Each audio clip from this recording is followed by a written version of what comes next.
I'm sure you all have a smartphone in your pocket or in your hand right now. And I'm also sure you all experience this. The broken screen. Does it remind you something? Someone? I bet yes. But sadly, when it's broken, well, it's broken. You can't do anything about it. Of course, you can continue to use your phone.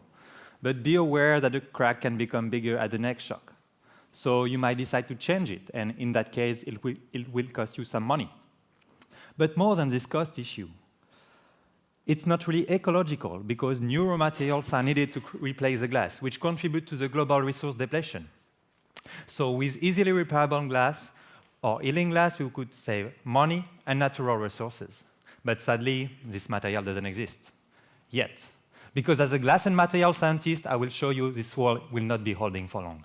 Indeed, it's possible to repair glass by increasing the temperature up to a bit less than 600 degrees C.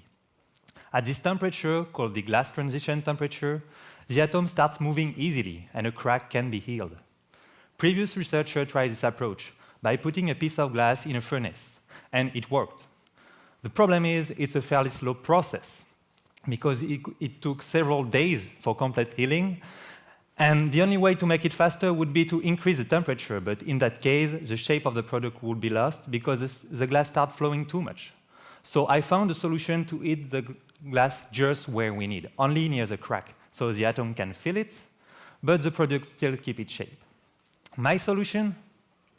This purple glass. Why? Because it contains gold nanoparticles, and as those particles are 1,000 times smaller than a human hair, it gives them some special properties. Besides being purple and not gold, those particles can release heat if they are illuminated with green light, and we can use this asset to generate heat locally with a laser. So after dispersing gold nanoparticle in some window glass, we illuminated it with a laser. And we showed it was possible to heal a surface crack in less than 10 minutes.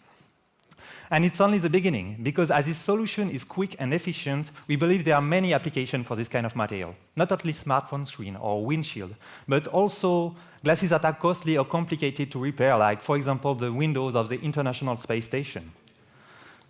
And to conclude, I will not help to repair the falling walls, but I can work with a broken glass. Thank you.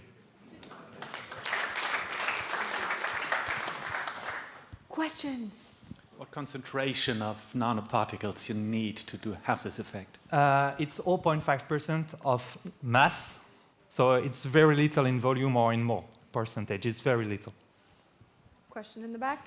At which temperature is that working? So is it at which temperature? So is it working with the touch sensitive? It's at room temperature, but locally it's go higher than that. It's go around 600. Wow, thank you very much.